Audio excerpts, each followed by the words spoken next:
Hey everybody, on this episode of Box Office Breakdown, it should be no surprise that Despicable Me 3 took the top of the box office this week, but what is a surprise is who's joining us in studio next.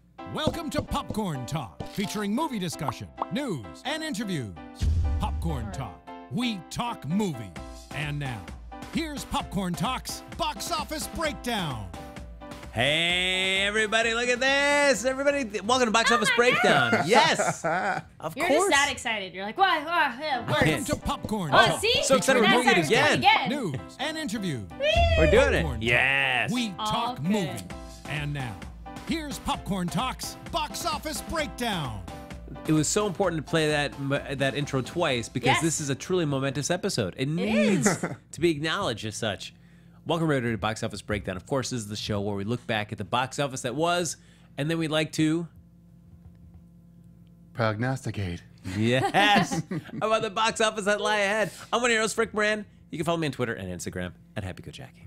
What's up, guys? My name is Kari Lane. You can find me online at Kari D Lane. And a little shout out to El Royalty Clothing. I'm wearing my it's a Monster High inspired top, and also Espionage cosmetics with some manga nail wraps. I feel like neither of the rest of us here in the room have any of those things. That's a Nope. shame. But you got a cool shirt though, Yeah, and we but got a that's- cool guest. So That's true. Ladies and gentlemen, before he introduces himself, let me just praise him accordingly. I mean, he's made sure that we have sounded good, we've looked good. But ladies and gentlemen, we don't want to just have him in the booth. We want to have him here so you can see how great he is in person. Ladies and gentlemen, the one, the only, Neil Plumley. Hey, what's going on, guys? It's great to be here. That's a fantastic top, Kari. oh, thank you. Thank That you. looks great. You can find me everywhere on all social medias at the Neil Plumley, TheNeilPlumley. Check me out. Check him out, guys. Trust me, I've been checking him out all evening. You're like, it has hey, been fantastic. Hey. We are live in the chat, so if you are watching this live, feel free to join in, say comments. Jonathan Peck, first time watching the show. Hello, thank you for tuning in. What's Oh, up, yeah. John? And if you're watching it later, no problem. Comment down below because all of you do a fantastic job of that, of your predictions. We ask you questions during the show and just general thoughts on movies in general. That's true. And of course, if Neil's in here, that means like who's making sure that we all look good and sound good? Who Well, that is is that? Steve in the booth. Oh. So give just some love to Steve if you can. Steve in the booth Yes. is great. And of course, folks, you can like us on Facebook, give us those 5 stars on iTunes, subscribe to the YouTube channel, and if you're there, give it 1, 2, maybe even 4 thumbs Maybe up if 4. you can. Why not? That's right. And as Kari mentioned, the chat is up and running, and we've got Neil with a Yeah. sweet laptop. He doesn't just come with a great voice and a sparkling personality and a handsome mug. He also brings a laptop. Well, I found this laptop, Frank. It was on the side of the road. Oh, man. Nice. He's also got good fortune as well. Look at Yeah. him go. So, ladies and gentlemen, first off, why don't we just take a manga and anime-inspired tangent for a second. Kari Lane's been spending some time at Anime Expo this weekend. Yes. Anime Expo started, they had technically a day 0 on Friday. They kind of shifted it this year. And so it's Saturday, Sunday, and Monday, Tuesday down the LA Convention Center. If you follow me on social media, I've been posting videos and photos and stuff. I haven't been doing much panel coverage. Sorry, I'll probably tweet about that later. But saw some great industry panels on Saturday, and I saw Aniplex this morning. A lot of great titles coming out soon or available for streaming on a lot of different platforms if you aren't already subscribed. And then Exhibit Hall walked it a little bit, and it's very crowded. If you saw my video on one of the social media platforms, it's nice and crowded, but that's okay. And I won a DVD box set, which I will post that photo, and that's from, I was like, that's Sentai. Yeah, that was Sentai's booth, and they have a real cute thing. They were like, Sentai noticed me, and I was, you want to know some anime, so he chuckles. So That's funny. there's this thing called Senpai noticed me, and that's kind of like your upperclassman, your superior socially, and so you're excited that they noticed you, which Espionage Cosmetics little manga nail wrap has a Senpai noticed me, by the way. So Sentai was like, they had shirts that said Sentai noticed me. Oh, It was look at cute. Just So- trust us, Frank. That's funny. that. Yes, it's funny. It's funny. And yeah, so I'll be posting more about that. Stop by Viz Media booth. They were selling out a lot of things, but they kept refilling. They have chopsticks for Food Wars. Oh, cool. And maybe your sweet lady's gonna get some that I maybe grabbed for her. What? And they have like some of the booths are great. Like for example, at Viz, they have if you walk the exhibit hall and find some of the Sailor Scouts, they give you a little punch card, and you can get a free, all you gotta do is find the Sailor Scouts, a free silk scarf. Or, I don't know if it's silk, but I think it's like it's a nice material, and it looks really pretty. And so there's a lot of neat interactive things on the exhibit hall floor too. And if you guys have no badges to Anime Expo, don't worry, there's plenty of people outside with cosplay, and it's cool to see that. But long lines, so be prepared for that, because to go inside, more heightened security stuff because of, if anybody remembers Phoenix Comic Con, there was a attempt at a shooter there, so could be a reason that they have more security checks, which is fine. Just be prepared to be in line longer. Especially if you're cosplaying with one of those like elaborate weapons and all. Well, that they stuff. have a weapons check thing, like a booth that you go to, but just to go inside, they have like, you know, before you could just go in, but now that's people at a booth, they will check your bag, and you go through a metal detector stuff too. So. Oh, I can only imagine what Comic-Con's gonna be like if they. Right, they might do something too. Oh. It'll be slow, but yeah. Dylan in the chat, who's heading to Comic-Con? I'll be there. I will be there. I will not be there. I can't make it this year. In spirit, though. Well, we will my have spirit's to. everywhere. Yes. Well, Frank and I had our WonderCon little That's true. video, so we need to do one at Comic-Con. Absolutely. We won't even plan it though. We'll just see if the fates bring us. You can't plan together. It wasn't planned the No, last time. I'm saying so, like yeah. when you go to Comic-Con, No, you you can't. cannot plan it. You will not find people. Slight plug on that on also Popcorn Talk. There is the Con Guy show, which I've been a guest on. So go watch that. We talked about Comic-Con and prep for that. And more exciting Comic-Con news stuff. If you follow me on social media, also follow Crazy 4 Comic-Con. That's a 4. There will be a party on preview night called Game of Bloggers, which I'm helping produce. And then there is going to probably be a party on Saturday, too. So stay tuned. Wow, well look at that. And they're both free parties, guys. Free. Just wow. saying. So that means even I could go? Yes, you can. I won't be invited, but I could go? You could go. But I won't get invited. You don't need an invite. It's free. Yeah, but I can't go. Fine. Okay. Don't come to my cool party, Frank. All At right. the House of Blues. At the House of You Blues? gotta Yeah, go. both It's a blue parties. house. Oh, wow, I've never been outside a blue house. All right, I should go check it out then. All right, sounds cool. So, ladies and gentlemen, why don't we get into the business at hand, what we all gathered for. And that was to movies. talk movies, and box office numbers. So, let's look at the top 5 from last week. As I mentioned at the beginning, at the top of the show, no surprise, Despicable Me. Despicable Me 3 took the top of the box office, $75.4 million. Did any of us put that in? What? I think we we all did. did. No, Yes. Yeah, we did. We put it We at just one. didn't know how much. It's sort of a no-brainer that it would end up in one this week. Though I was listening on the radio, and one program, they were like, nope, they didn't like it. So I'm just like, is it okay? I didn't get to it. I was busy at Anime Expo this weekend, guys. I didn't catch it. I did you catch see it. It's... And?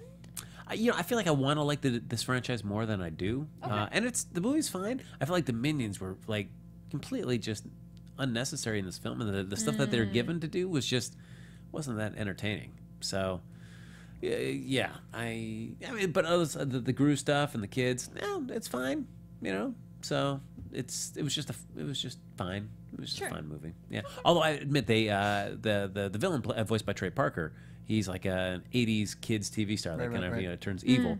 But as they do flashbacks and they show some of the stuff from the '80s, like old cartoon commercial or toy commercials and stuff, just the way they make it look so '80s with the video and stuff, I thought that was pretty cool. So yeah, it does. So visually it looks really cool. Yeah, the story was just fine. Yeah, I'll be curious to see. Did we say how much it made? It's $75.4 million. Oof. I'll be curious to see how much more steam this franchise has. Right. I don't know.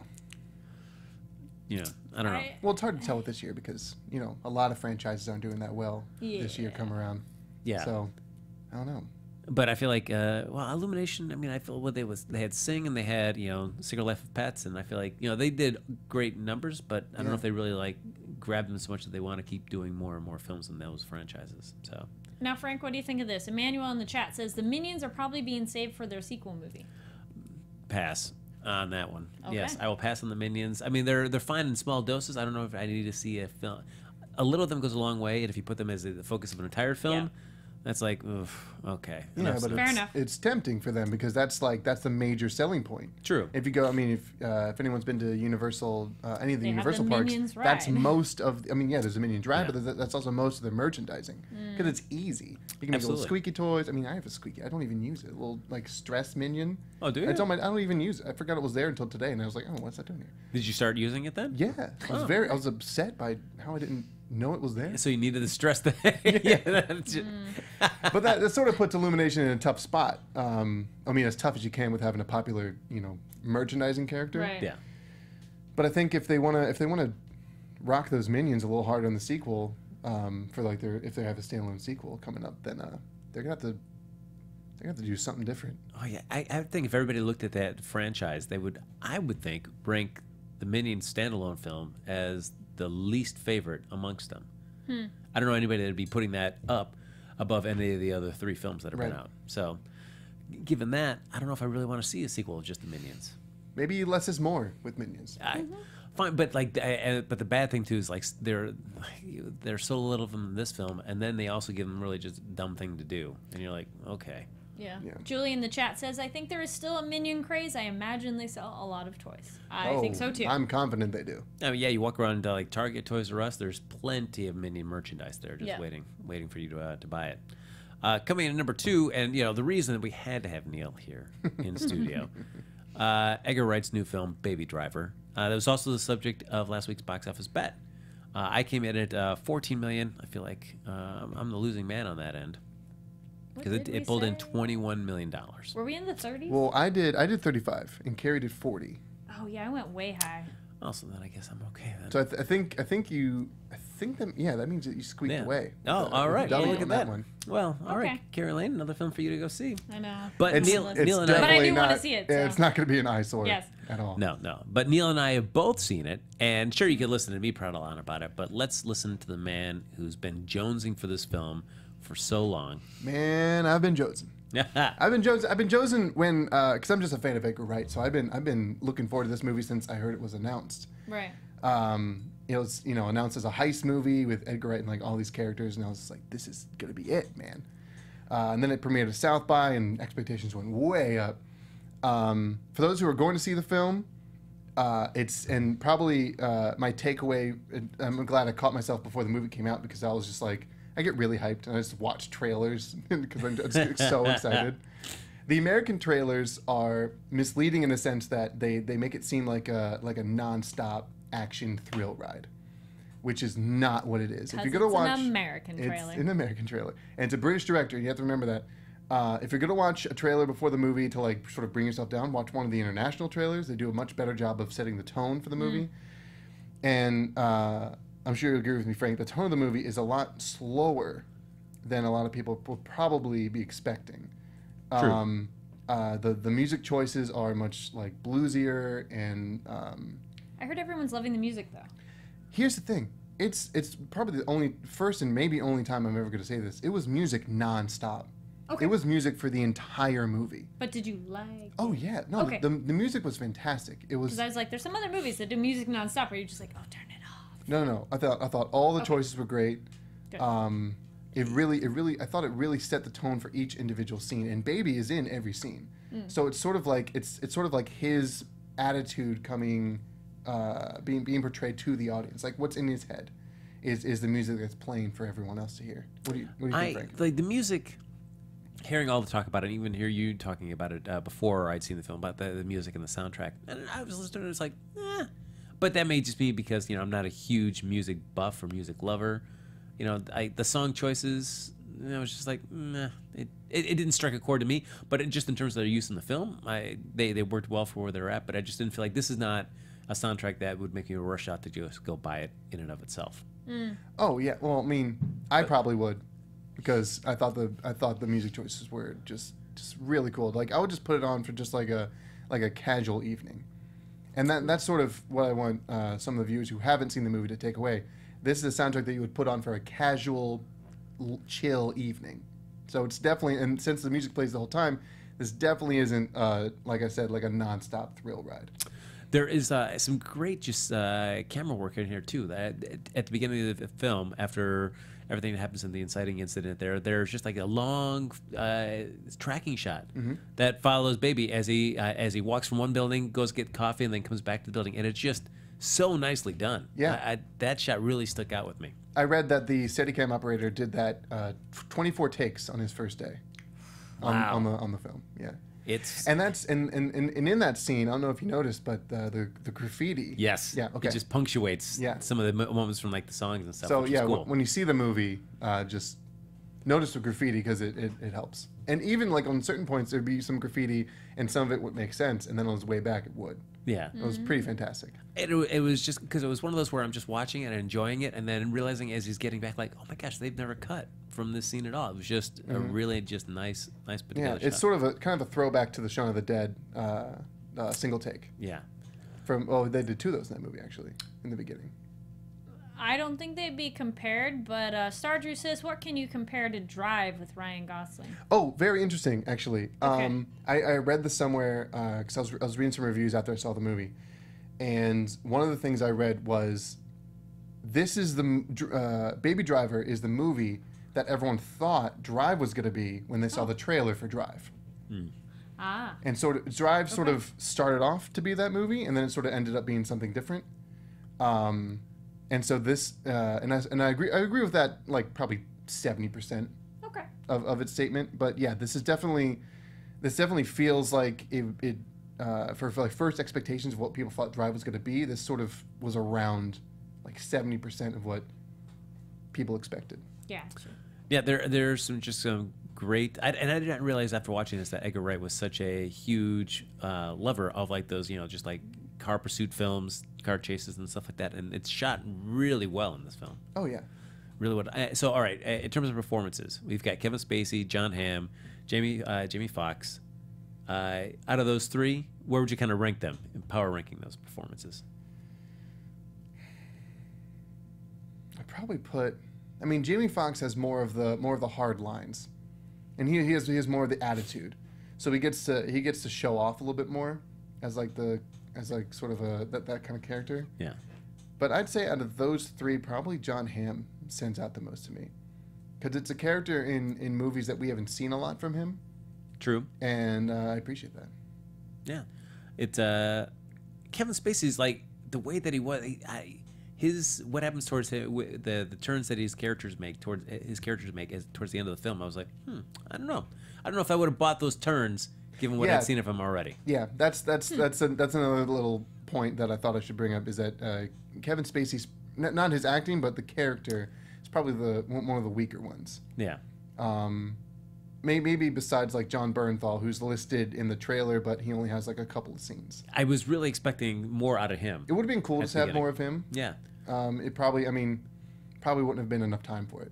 What I did like though is reading an article where he actually had for all the driving scenes shot him practically. We talked with George Miller a lot, and then he had the actors in the car as the stunt driver was driving just to get the real expressions of them as they're going through all these maneuvers, which I thought was really cool. Yeah, that's a neat idea. I like that. Yeah, so you actually saw some shots of that in the trailer when they're driving away from the Atlanta PD, and like John Hamm's like looking over his shoulder and his hair's like falling in his face. That's him like scared to death because there's just some professional stunt driver just burning through parts of downtown Atlanta. I think it'll be more fun now to watch it knowing that ahead of time. Yeah, it's and actually that plays really well because it definitely seems like they're in a car driven in a way that they can't imagine a car being driven. Sure. And that it really plays to their features. Yeah. So it was a fun film to watch for sure. Because I saw it after a film that did not make our top 5 but came out this week. Which was? The House. Oh, The House. Oof. I knew that one was going to be like, nope. That was a clunker and a half. That was incredibly disappointing. Did you laugh at all? I laughed a couple. The thing that made me laugh the most was Jason Mantzoukas because I really enjoy his work. Okay. And I find him incredibly funny. So seeing some of his line readings and delivery on some stuff just would make me laugh. But there was nothing like where I could not stop laughing or it was me more laughing at the film than with the film. Like, oh my God, you're doing this? Oh, you're killing me. I can tell you that from the trailer. Yeah. Can we just stay aside a tangent for a second? Let's talk about Will Ferrell. Okay, yeah. I feel like he was like a bright shining star. You come out of there like with Anchorman. You've got Talladega Nights. Okay. I know how you feel about Step Brothers, but there are many people that do enjoy that film. But man, lately it's just I feel like he's like this is not a great role. Yeah, it's been seeming like he's been swinging and missing on his last. I think what did he have didn't before Daddy's this? Home do okay? Well, and Daddy's Home 2 looks this to be one's does it look to be good? It I looks, don't know. Honestly, People are excited. I kind of want to see it because of Mel Gibson, but not because of Will Ferrell. Gary, tell me who's told you they're excited about Daddy's Home 2? I was on Twitter. Somebody tweeted out, "I'm so excited for Daddy's Home 2." That was her tweet. That was. No, they really liked the first one, so they're saying they were excited for the second one. I will admit though, seeing Mel Gibson, I mean, just to see him in a more of a mainstream film, it's been a long time since he's done that. So it'll be curious to see what that's going to be like. And anyway, John Lithgow. How can you go wrong with John Lithgow? Right? But I never saw the first Daddy's Home. Am I going to be so out of the loop on Daddy's Home 2? I don't think so. No, you think it's easy to pick up? Yeah. What the deal is? I mean, I haven't seen it, and I sort of know what's going on in the second one. There's subtle nuances that we were. It seems like they were butting heads in the first one, and now they're friendly with one another. I don't know if I go friendly. They're civil. They're civil with one another. Yeah, just from watching the They, trailer. they look happy with one another in the trailer. I'm just worried there's going to be all these little sweet jokes that people who've seen the first one are going to be laughing at that I'm going to feel left out. All the sweet jokes. All the sweet jokes and callbacks. Oh man. Boy, Frank. Oh. So yeah, I don't know. Is seeing Will Ferrell be the lead of a movie? Do you get excited more now? I like him as an ensemble Okay, not as actor. Not lead. I've never. I mean, everyone's like Elf. That's a movie. I don't dislike Elf. I just wasn't like. I don't love it the way people do. Yeah. But I generally like him more with an ensemble cast, not necessarily lead. Okay. I can agree with that, except for maybe Night at the Roxbury, Ooh. which I do like that movie. which I super love. I do like that movie. Really? So. It's my I know I can see Frank's expression. I don't think he likes No, it that much. I like that one. It's my kind of stupid humor. All right. That one I'm okay with. Yeah. Kari Lane just intrigues me with her comedy movie choices. I'm very intrigued by this. All right. Right, I've never watched Night at the Roxbury. It's just like the Saturday Night Live skit. A little bit went a long way with me. So it's like I never felt like compelled. Like, oh my gosh, now I can see it for 90 minutes as opposed to just 4. Oh, but it's so funny. I remember I liked it. Oh yeah, Blades of It's Glory. so funny. Blades of Glory. There are a couple of moments in there that are chuckle. Kind of funny. All right. And then you got. So do you get excited if he's a lead actor? Not as much now after Right. like seeing Yeah. the house Sure. and stuff. It is definitely like when Anchorman was coming out or Talladega Nights. Very much more excited. I would Yeah. say Anchorman would be like his commercial height. Yes. The most like his highest on that list. Sure. I mean, I would even forgive him at the time when he did Bewitched, which was kind of a stumbling block amongst that time. Yeah, that one was. And even he says it's one of the films that he's like, what was I doing in here? I don't understand. I saw an interview with him. He's like, I was with Nicole Kidman, and she's way out of my league. Why am I in this film? So he's like, maybe I shouldn't have done that one. Well, I I respect him also for really saying like that. the show, so I think that was even more like. Yeah. Ugh.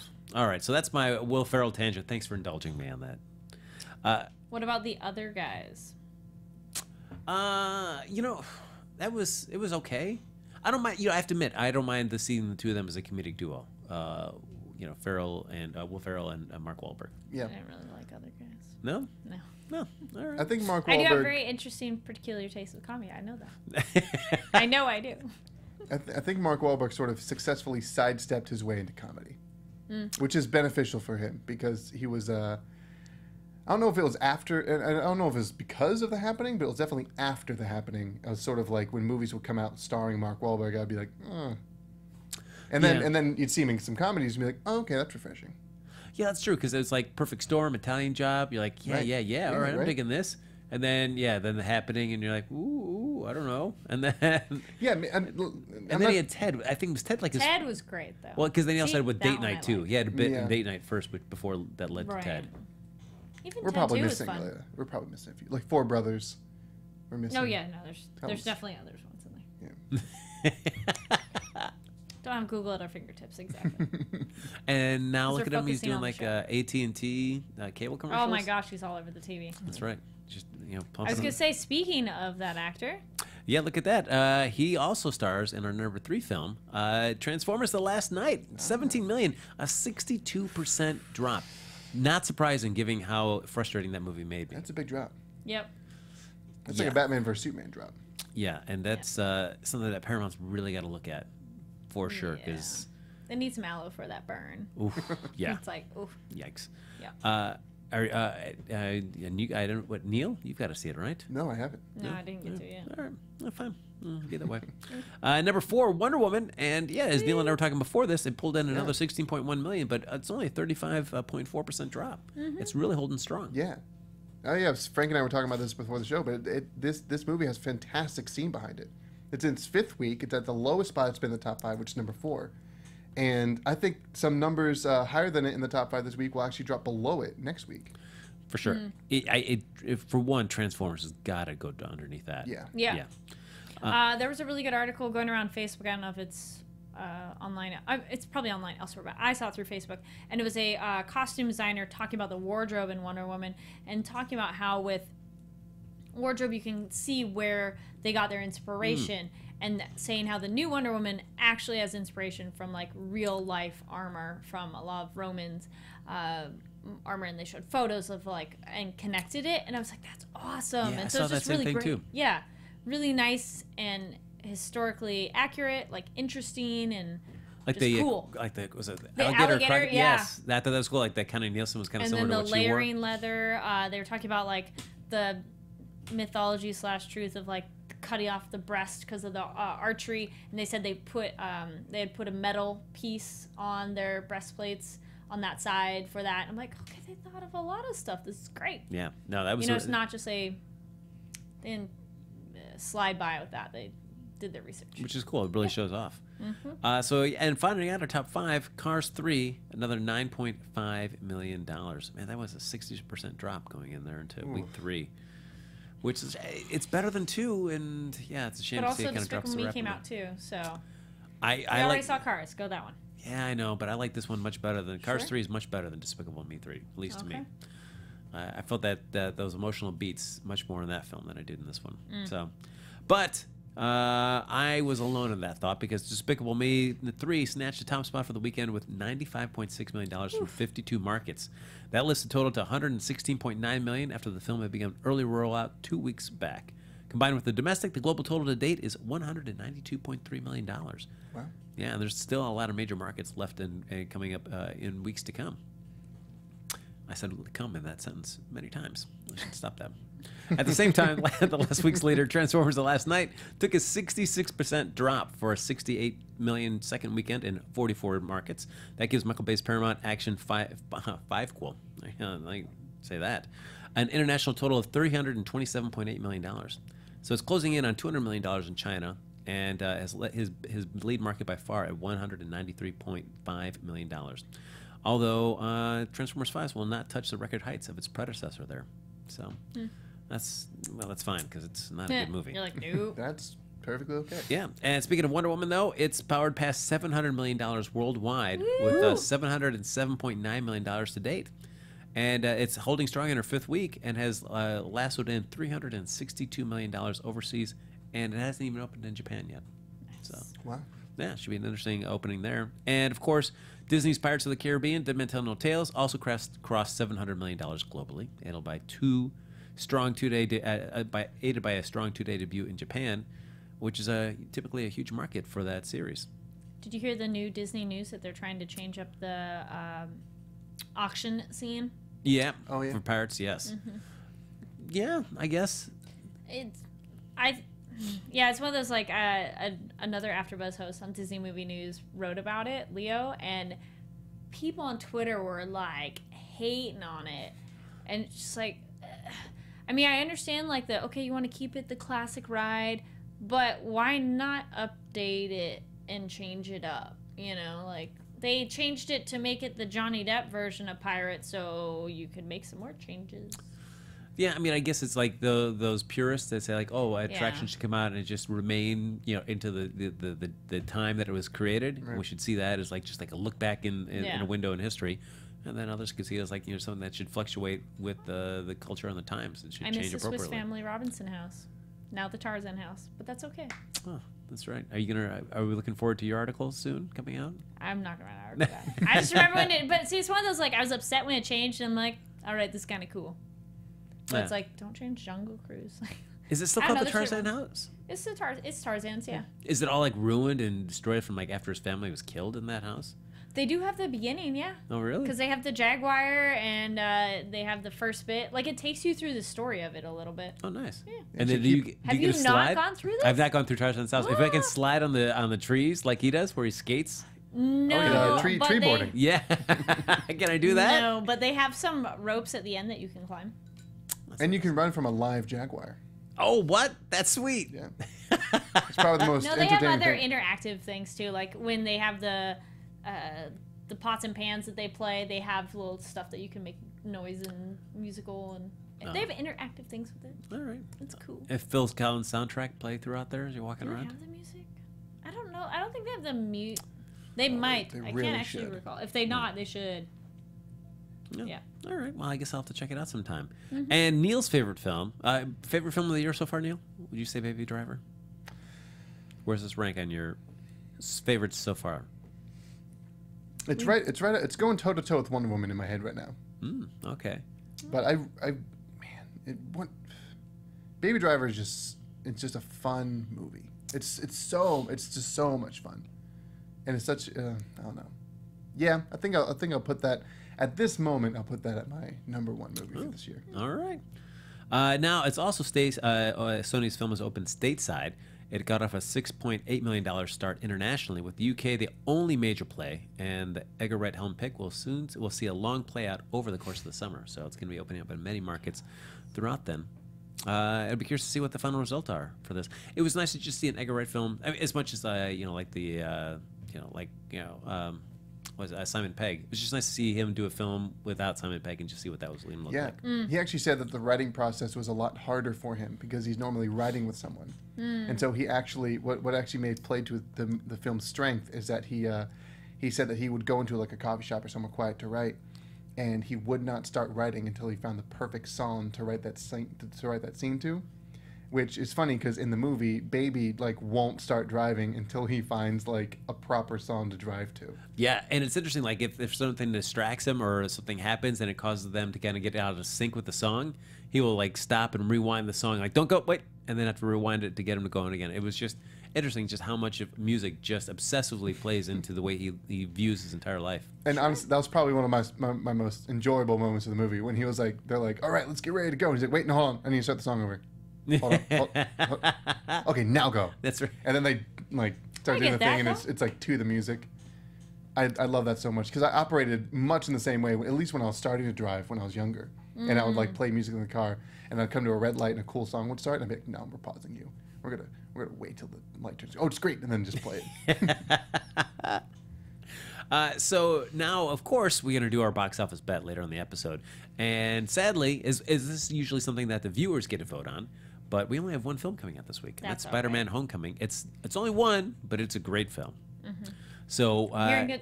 So far, all the news has been good too. Yeah, I am jonesing for this film in a major way. Yes. So other than Superman, Spider-Man's my guy. So I'm fingers crossed that this film is going to deliver.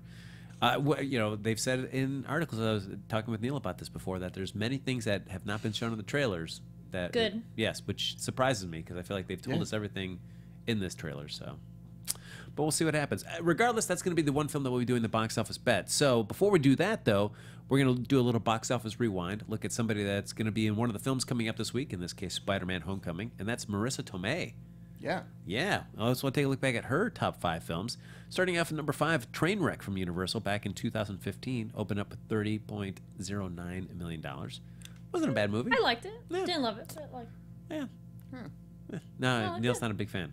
Don't like Amy Schumer? No, she's all right. I enjoy Bill Hader, though. I really like Bill Hader. Yeah. Like to see him do more. Yeah. I was like, Number 4, What Women Want from Paramount back in 2000. I remember I really liked that one. 33.6. That's the one where, was it Mel Gibson learns how to... Well, not learns. He gets the ability to read women's minds. Yeah. Because doesn't he get like shocked by lightning or something Yeah, like that? something He like gets that. electrocuted, I think, by his daughter's hair dryer in like a bathtub. Wow, that's during wonderfully specific. You during a remember. lightning Yeah. bolt. Like during a lightning storm, and he's holding a hair dryer. There's something like that, and he's holding some sort of like generally assumed as a woman's product, and he's electrocuted in some way, and that's how. Though dudes can use a blow dryer, whatever. Well, I know, but that's yeah. Do you prefer your Mel Gibson in action or comedy? What about action comedies? That's That's true. what I like. All right. Yeah, action comedy. Okay.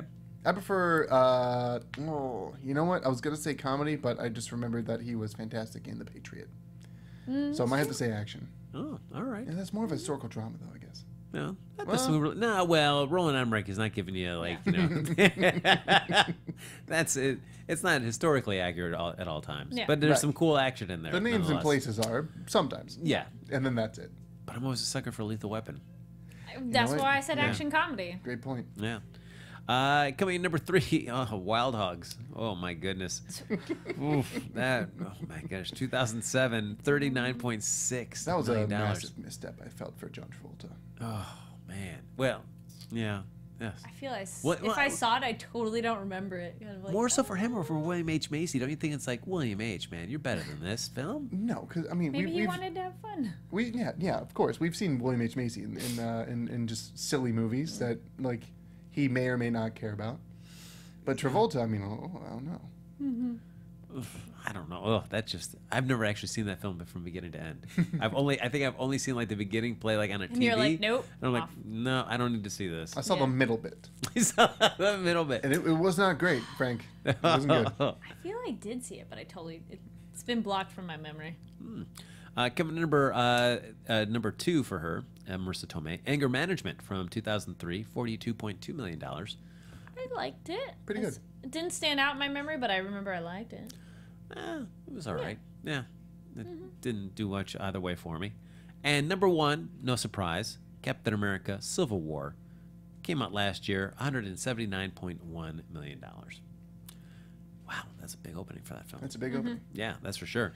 I have to admit, her as Aunt May, though, I love that casting choice. I love the idea of kind of de-aging Aunt May instead of her making her look like, the silver-haired. grandma. Yeah. Yes. It's like, no. Let's make her somebody that looks more like, just that Like more... but then it's more relatable to be like his mom kind of idea. Yeah. It's easier to associate that way. If then they're, I mean, not that your aunts and uncles or even grandparents could be considered your parents, but then it's maybe a closer connection.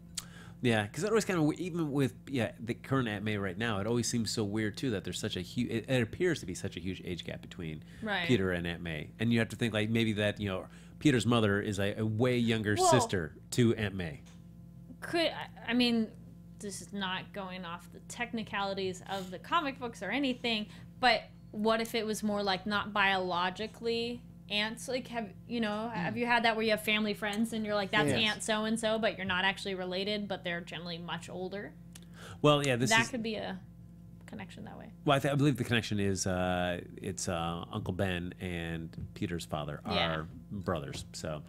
Could be a much older brother and they never had kids. Absolutely. Yeah. So there you go. That Uncle Ben, he just waited, and then he was like, well, this is never going to happen for us. So that's Marisa Tomei's top 5. But now, as I mentioned, before we get to Spider-Man Homecoming, we got to do our own top 5 for next week. And Neil has an interesting theory for his top 5. I do. I actually have it written down. Look at that. I watched him compose it, everybody. I watched his fingers touch those keys. This top 5, I'm guessing Spider-Man to number 1. Yep. That seems like, obviously. Despicable Me at number 2. And then I'm actually going to put Wonder Woman at number 3. Because I think Baby Driver and Transformers will both take respective drops. And Wonder Woman's been holding strong, so I can see a reality where she actually holds on to a spot, to a dollar amount higher than the latter two. How much of a drop do you think Baby Driver is going to get? Because it feels like it's got some really good word of mouth. Do you feel like it could hold up pretty well into its second week? I'm not sure. I know that this weekend it did 21. Right. And if first and second weeks are any sort of judge, you're looking at like between 45 and 50% drop. Yeah, so usually for movies. Wonder Woman just did a 30 drop, and I don't know. I mean, it might be unlikely for Baby Driver to be below Wonder Woman, but I think it's entirely possible, so I'm going to risk it. Now, given that Spider-Man's coming out, and if we're just looking just purely comic book film-wise, do you feel that that's really going to eat into that? Or Wonder Woman is just different enough from Spider-Man in terms of what it's trying to do, even though it's comic book characters, still different enough that people are still going to want to see that in lieu of Spider-Man? Well, Spider-Man is such a universally Yes. liked character Yep. that I think pegging it against a superhero movie is sort of like it's pegged against everything.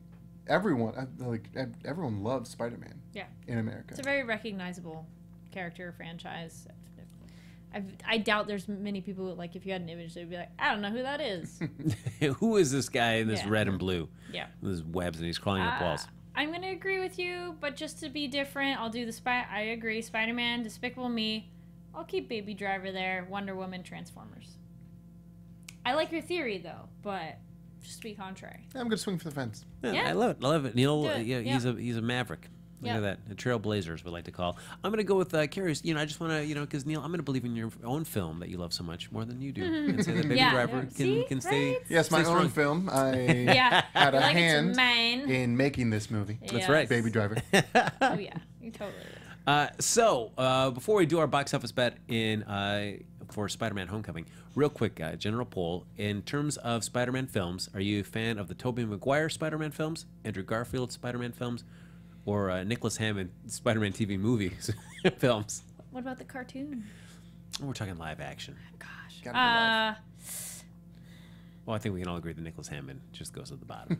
And that's all right. But I actually didn't see the Andrew Garfield one, which I'm normally a huge Spider-Man fan, but I just didn't get. I think I was just kind of burnt out. Like at the beginning, the Tobey ones, I was like, "Oh, this is so exciting! It's great!" And then it just kind of went downhill, and then I was like, "All right, yeah." all right. Neil?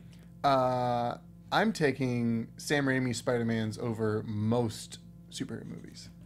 Discarding the third one, which had its own problems, I believe that Spider-Man 2 is one of, if not the best superhero movie that exists. No, the first two Spider-Man films are great. And the third one, I feel like it's just like a sign of like when a studio just like tries to force their way in Yeah. and kind of micromanage a project and say like, you know what, we need more bad guys in this film. You're like, oh man, especially when you try to give Sam Raimi a character that he's not really invested in at all with Venom. Say, nope, you got to get this in this film because the kids love them some Venom. I'm like, really? Ugh, And they're okay. still jumping the gun with Venom with the announcement that he's going to get a standalone movie. Yeah, I mean, because that's the only one I feel like of a Spider-Man's kind of rogue gallery that has the potential to be somewhat of a heroic kind of character. Everybody else is just more like it's his rogue gallery. Yeah. So I'm not excited about the Tom. Tom Hardy's great, but I'm not excited about him as Venom. That character doesn't excite me enough to want to go like. I mean, I'll still see it when it opens. I think he'd be a better. I think he'd be a better Cletus Cassidy as Carnage. Oh, that could be Tom interesting. Hardy. Yeah. Now the one thing is, I feel like the same way with Batman too. Is like we've seen these characters' origin told so many times. I feel like I never need to see a Spider-Man origin or a Batman origin Yeah. ever seen again Yeah. on screen. Yeah. Do you guys feel the same way? Absolutely. I mean, but the Spider-Man origins are more fun because it contains like a spider and him like freaking out and. I feel this one's going to be kind of a more fresh approach to it, though, and because he's also, I will admit, when I first saw casting for the new one, I was like, I don't know, and then when he was in the Civil War, I was like, what? This? Yeah. What? Yeah. Oh my goodness! Like I just so excited. I was Well, like, okay, he's- it's perfect. Yeah, because he has great chemistry with Robert Downey Jr. Well, he's the perfect like kid. Like he is supposed to be young, and he is supposed to be kind of like sarcastic and snarky, and everything about it. Go, yeah, I could believe this kid.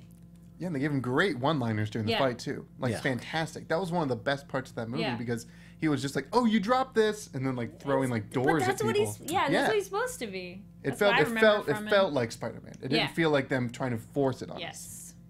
Yeah, it's because what I like about it too is just that as much as Andrew Garfield or Tobey Maguire, they're fine, but Yeah. it's just there's something about just you want that youthful exuberance that I feel like Tom Holland is really bringing to this role. Yeah. So I'm excited about that, and I feel like I don't know if it's like selfish to say that Marvel has a better handle on their characters than the people that are working on the other Spider-Man films. Just I mean, even as great as Sam Raimi's are, but I mean just the way they've kind of updated Spider-Man and the take on this, it's just really nice that you can modernize that character and still have it reflect the origins. Yeah, even like what little bit you see in the trailer of how the costume works and like the button, and I was like, that looks cool. Tell me more. Yeah. So it's nice because it takes stuff we know and love, but then they're like, hey, here's a new kind of something without like destroying what you know.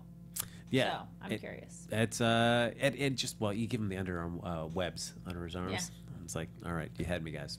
That was it, right there, right there. I love it. So, given that here, before we do our predictions, some background numbers here. The Tobey Maguire Spider-Man films did 114.8, 88.1, and $151.1 million respectively. Surprisingly, that Spider-Man 2 was the lowest of those three, and in my opinion, the best, the one I enjoy the most. Well, those numbers reflect in the Spider-Man 3 opening numbers because of the amount of the amount that people loved Spider-Man 2. Yeah. Everyone rushed out to see the third one, And then they got punched in the face. and then they got punched in the face by Sony. Oh. Now, the Andrew Garfield Spider-Man films, they did $62 million and $91.6 million respectively, which, you know, I mean, I can understand that feeling burned about Spider-Man 3, kind of a little gun-shy. Yeah. But, man, given what... It's surprising that the second one did so much better than the first, given what Mark Webb was doing to, like, making the origin of Peter Parker's parents and what happened to them. Like, all that backstory was just way too convoluted and not interesting at all. Yeah. That I was surprised that more people said, you know, we want to see more of this in a second film. We want to see Peter's dad have this mysterious subway car in an abandoned subway station that we need a special token to open up and like Be like a little vigilante, like a little. Yeah, no, I know exactly what you mean. It was very convoluted. I don't need to know what happened to Spider-Man's parents. Nope, not at all. I don't It's need not it. really relevant. I don't need it. And the fact that they had you bring in Norman Osborn, the Green Goblin, in at the kind of the tail end of the first film, and then you just like bring in Bruce Cooper for that like terrible like bit role in there where they just kill him off and then say like, Harry, you've got to live on without me. I'm like, what? That was it? That's all you? Okay, this is so many bad choices in that film. But now it's time for us to do the box office bet. Neil, why don't you explain the rules since you're joining us? Well, here's how it goes, ladies and gentlemen. There's a movie selected every week. There's a movie that's going to be coming out this coming weekend. This week's is, of course, Spider-Man Homecoming. We will predict what we think this movie will do on its opening weekend, and the closest person to it is the prognosticator of prognosticators. Mm-hmm. And the person who is the furthest away from the amount that it actually comes out as will be forced to go see the movie. And I don't think that'll be a problem this week. Not at all. But they are going to be the loser, so that sucks. Now, say Captain America Civil War didn't exist and this was coming out. Do you feel the numbers for this would be a lot lower? Do you feel like people are, after seeing Spider-Man a little bit in Civil War, is really going to goose what this opening weekend's going to do? I think Civil War definitely helped. All right, so... It was a trailer. And then if you are watching live, we don't really have a way to record your numbers. So once this is done, though, comment down below your predictions. And closest person will give you a shout out on the next episode. That'd be fantastic. And maybe have you arranged to call in. What? Oh, What? Holy cow, call in and we can hear your own braggadocious nature? Yes. Wait, they can do that? Yeah. We just haven't really done it yet. New thing. It's a Yeah, new look at thing. that. Why not? It's brand new. Yes. Absolutely. Brand new. We're Just entering dusted the- off the phone machine Yeah. earlier. Yeah. Yep. The fax machine. It's a fax Yes. machine. All right, so, of course, Spider-Man I know, I Homecoming. saw your number, though. I'm like, damn, nabbit. Oh, what? Because he had it up on his notes. I know my So- notes. But that's not what I was going to go with. All right, well then go with your first impression. Opening up in 4,000 screens. You know what? Fine. I'm just going to Columbia. That little? That little. They I at don't least know would have gone for the Beauty and the Beast 41. What was it? 4130. if- I don't know what the chances are for this. 4300. So if you're watching this live, you can make your predictions, but we won't have it recorded. It won't be... I mean, we'll listen to... No, we won't. So it won't work that way. So once the video's over, comment down below. All right. I mean, you can say your numbers in the chat right now. It just... Yeah, we shut up. won't I mean, have tons of people. evidence of it. I see Star Drew's number. All right. Star Drew Ken says, please hope to get it past 170. Whew. a lot. Zia says, I'm thinking 140, 150. No, you need to be more specific. If you are making the bet for the prize of calling in and us giving a shout out, you need to be specific. Whoa, Courtney lowballing 85. everyone. All right. Hey, you never know. Never know. All right. Ken Jack says 133. Star Drew says 130, 140. No, can't do splits, guys. Do a number. Do not screw on with Kari Lane about this. No. She will have Dude, none of this nonsense. I saw someone cutting in line to go into a panel at Anime Expo. You said, Side note. No. So, okay. I will admit I cut in line to enter the building, but that's okay. But I was with someone who was handicapped, but they couldn't walk much, so we couldn't keep walking. All right, so it was one of those like they couldn't. okay. Anyway, Well, we then you finally should got have their let them go in and then join them to the proper we got their ADA way. sticker for later. Side note, and you're getting into the building, whatever, doesn't matter. But to get into a panel, there's a limited number of seats, and they have like it taped off. They had a volunteer there. We rounded the corner. The girl's like, okay, stop to let other people go. Some kids started to go, and I actually put my hand almost like touched his chest of like, no, like the line is over there. And made him leave. I was like, Whoa. no. No. Well, all right. No messing saying. around with Kari Lane. Kari's a badass. You know, Adelia, 120, Zias, sorry for Zias, 145. All right. All right, ladies and gentlemen, what do we think here? I'm with 145? Zias of 145. What about you, Neil? 120. I wrote it down earlier. Yeah, I saw it. I'm going 105. 105. Wow, we're across the board. I know. Hey, middleman. Woo! Yeah. I mean, as much as I love this series, I just feel like audiences are going to be a little gun shy coming out. As much as I feel like there's a lot of good But buzz it about is this film. summer. It's summer, but summer? I don't know. I mean, like, I don't know. I can't blame you there, Frank. No. Yeah, I don't know. It's like I think things will open much lower than we predicted this summer. So Yeah. I'm gonna go with 105. I would love to be wrong though. Absolutely, I'd love to see this have a huge opening weekend. And honestly, from the trends that we've been seeing from this whole year, 105 would be just. I think it would be great. Yeah. But what I think is like if it opens strong, this gives others. Well, I guess it only really gives Fox the message like, hey, yeah, maybe we should collaborate with Marvel more about like franchises that are not kind of dying in the vine for us, like Fantastic Four. Let's maybe collaborate with them. No, let them all go. Just No. set them free. Yes, and Sarju, thank you for actually making this concrete number of 153. 153. Oh, look at that. And Zias, great minds think alike. Yes. Oh, ladies read and that in a gentlemen, book. you know what? We did it. We made it through another episode of Box did Office it. Breakdown. Quick thing. Any trailers that we saw? Finally, I saw the Jumanji trailer, and I actually look really. I'm excited for it. I haven't watched it yet. Ooh, you I'm watch on the the opposite trailer? end of the boat, Kari. Really? Oh yeah. Oh. I'm eager to see what Frank says, but I'm not really looking forward to that now. Well, it's got I Kevin thought Hart in it it, was which fun. already makes me predisposed to not like it. No, at first I was like, but it changes things up enough that I go, okay, I'd want to see where it goes. He's like, I disagree. That's all. okay, fine. No, it's got Kevin Hart, guys. It's got Kevin Hart. That's not good. That's not good. But it's got But Jack yes, Black. okay, though. we survived. That's true. But yeah, we survived. We But survived. look at this. Another episode. And ladies and gentlemen, let's give it up for Neil Plumley for joining us Hey, in oh, studio. whoa, come Look at this. on. Oh yeah, Inhumans trailer. Did anybody see that? Oh, you know, I saw it and I didn't watch it. I saw the trailer. It's okay. Her hair. I don't know why people hate on it so much. Medusa's hair does not look good. Still. Well, it looks like a bad wig. Yes, It does. And I'm hoping that like once the show actually they tweak whatever special effects they're using with that to make it look more realistic. Because it's Yeah, it did look like a cosplay wig that I've seen better at cons. Kind of like I'm like, oh, it just doesn't move. Like, yeah. yeah. But I didn't hate it. For me, I'm tired of the human story because more often than not, it's just always about like Black Bolt up against Maximus, and Maximus is always screwing around. I just get tired of that. I was like, let's see some other stories. Plot-wise, I don't look. I'm not excited. I'm like, just seems like an annoying villain. Yeah, Yeah. not good. Okay. But ladies and gentlemen, that's going to do it for this episode of Box Office Breakdown. And of course, folks, other than just like praising Neil Plumley, you can like us on Facebook. Well. Give us those 5 stars on iTunes. Subscribe to the YouTube channel. And, why not just give 1, give 2, give 3, give 4, give 5 thumbs up for all the greatness that happened today.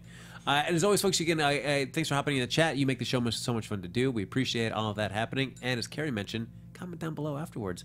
And whoever gets closest to the actual box office total, you'll get to call in next week. It's going to be exciting. You'll get to chat with us live. Oh my gosh. Tell your friends. So exciting.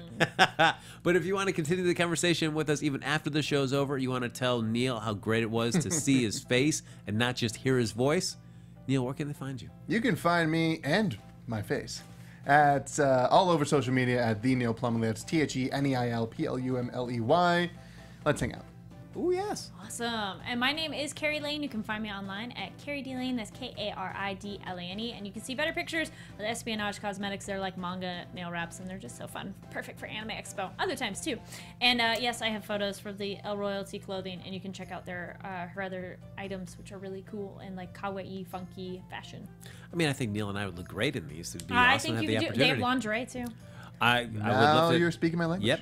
Let's make this happen, guys. Follow Neil and mine's lingerie adventures there on Instagram, as well as all kinds of shenanigans there at Happy Go Jackie on Twitter and Instagram. Make sure you tweet Neil and tell him, hey, you know what? Just don't stay in the booth. Why don't you come in studio more often? Well, I have what to make Kurt money, said. Frank. Oh, that's a sucker's game. Come on, get out of here. All right, folks, we'll see you next week with another episode of Box Office Breakdown. Happy 4th of July, everybody. From producers Maria Menounos, Kevin Undergaro, Phil Svitek, and the entire Popcorn Talk Network, we would like to thank you for tuning in. For questions or comments, be sure to visit popcorntalk.com. I'm Sir Richard Wentworth, and this has been a presentation of the Popcorn Talk Network. The views expressed herein are those of the hosts only and do not necessarily reflect the views of the Popcorn Talk Network or its owners or principals.